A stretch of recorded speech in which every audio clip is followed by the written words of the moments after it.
Assalamualaikum warahmatullahi wabarakatuh. Nama saya Tarisa Putri. Saya dari Fakultas Ilmu Tarbiyah dan Keguruan Pendidikan Bahasa Arab tahun ajaran 2021-2022. Nah, saya kelas PDA 3 semester 2. NIM saya 0302212119. Nah, di sini saya ingin memenuhi tugas saya dari mata kuliah Bahasa Indonesia. Jadi di sini saya akan sedikit menjelaskan materi tentang kata. Berikut penjelasannya. Nah, kata merupakan unsur bahasa yang diucapkan atau dituliskan yang artinya perwujudan, kesatuan, perasaan serta pikiran yang bisa digunakan pada berbahasa. Nah, saat mempelajari bahasa asing, kita akan membutuhkan bantuan kamus untuk mengetahui arti dan makna kata. Namun, tanpa disadari, terkadang kita juga membutuhkan bantuan kamus atau pengetahuan lebih untuk mengerti suatu makna kata atau kalimat dalam bahasa Indonesia. Jadi, dalam penggunaannya di keseharian, satu kata bisa mempunyai beberapa makna, tergantung pada konteksnya. Nah, dengan begitu dapat disimpulkan bahwa maksud dari makna kata itu dalam bahasa Indonesia adalah arti yang terkandung serta tersimpul dari sebuah kata tersebut. Jadi kata dalam bahasa Indonesia itu dikelompokkan menjadi kelas kata. Nah, Ramlan mengklasifikasikan kata-kata dalam bahasa Indonesia berdasarkan fungsionalnya dan membaginya menjadi 12 macam. Nah, 12 macam kata tersebut adalah ada kata verbal, kata nominal, kata keterangan, kata tambahan, kata bilangan, kata penyukat, kata sandang, kata tanya, kata suruh, kata penghubung, kata depan, dan kata seruan.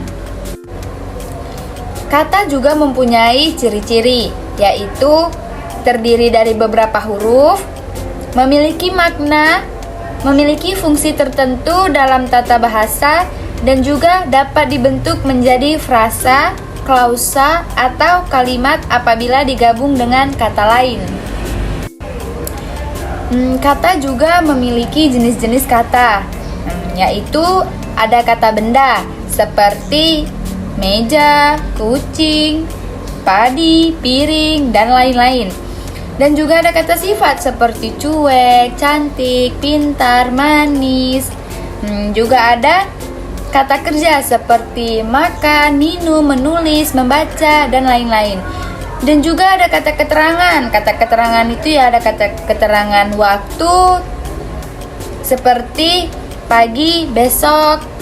Ada juga kata keterangan tempat seperti halaman di Medan atau di Jakarta. Nah, dan lain-lain. Juga ada kata bilangan seperti satu, pertama, beberapa. Nah, ada kata ganti juga seperti saya, mereka, siapa, dan lain-lain. Dan juga ada kata tugas seperti sejak, tanpa, itu, dan lain-lain. Nah, secara garis besar, kata terbentuk dari sebuah ucapan atau tulisan, berasal dari pikiran dan perasaan yang kemudian digunakan dalam bahasa. Nah, jadi ada juga menurut pendapat lain, jenis kata di dalam bahasa Indonesia telah banyak dikemukakan oleh beberapa para ahli bahasa, baik dalam pandangannya secara tradisional maupun secara struktural. Jenis kata dalam bahasa Indonesia menurut Kridaklasana dibagi dalam 10 macam, yaitu yang pertama kata benda. Kata benda atau nomina adalah kata yang mengacu kepada sesuatu benda yang konkret maupun abstrak. Nah, kata benda berfungsi sebagai subjek, objek, pelengkap, dan keterangan. Nah, yang kedua ada kata keadaan. Keadaan adalah kategori atau unsur yang bertugas memulai, mempertahankan, atau mengukuhkan sebuah kalimat dalam komunikasi. Unsur ini digunakan dalam kalimat tanya, perintah, dan pernyataan atau berita. Nah, yang ketiga ada kata ganti. Kata ganti atau pronomina adalah kata yang dipakai untuk mengacu pada nomina lain. Pronomina berfungsi untuk mengganti kata benda atau nomina. Nah, yang keempat ada kata kerja. Kata kerja atau verba adalah kata yang menyatakan perbuatan atau tindakan, proses, dan keadaan yang bukan merupakan sifat.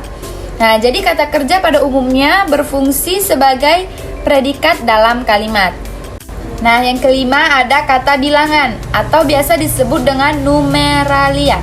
Adalah kata yang dipakai untuk menghitung banyaknya orang, binatang, dan benda. Nah, yang keenam ada kata sandang.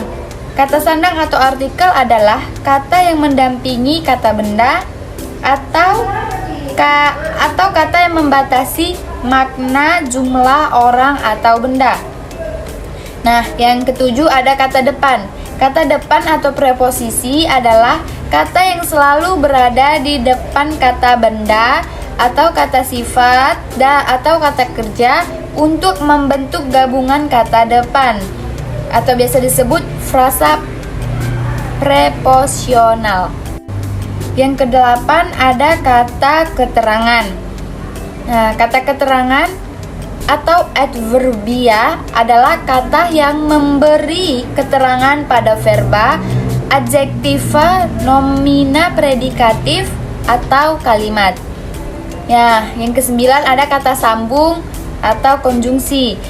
Menurut Sumarlan, konjungsi adalah salah satu jenis kohesi gramatikal yang dilakukan dengan cara menghubungkan unsur yang satu dengan yang lain dalam wacana. Sedangkan menurut Kridaklasana,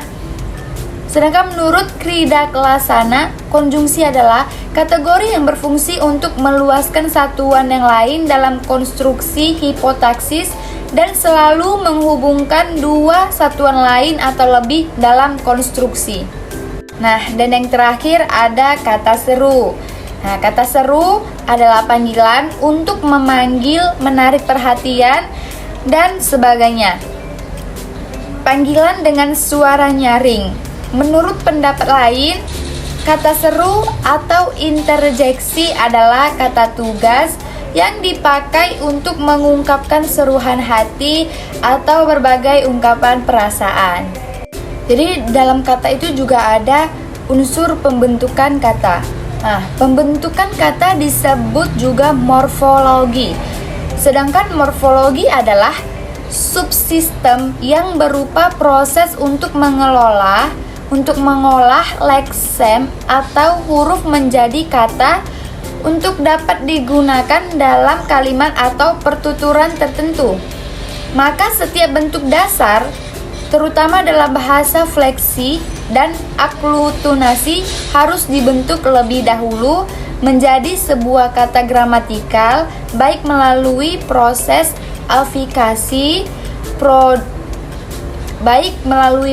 afikasi atau proses reduplikasi, maupun proses komposisi. Pembentukan kata ini mempunyai dua sifat, yaitu yang pertama ada inflektif, yaitu alat yang digunakan untuk penyesuaian bentuk. Itu biasanya berupa afiks yang mungkin berupa prefiks, infiks, dan sufiks, atau juga berupa modifikasi internal, yakni perubahan yang terjadi di dalam bentuk dasar itu. Nah, yang kedua ada derivatif, merupakan pembentukan kata secara infektif tidak membentuk kata baru atau kata lain yang berbeda identitas leksikalnya dengan bentuk dasarnya. Hal ini berbeda dengan pembentukan kata secara derivatif atau derivasional. Pembentukan kata secara derivatif membentuk kata baru, kata yang identitas leksikalnya tidak sama dengan kata. Nah, sekian dari materi yang saya sampaikan. Kurang lebih saya minta maaf. Saya Tarisa Putri, pamit undur diri. Assalamualaikum warahmatullahi wabarakatuh.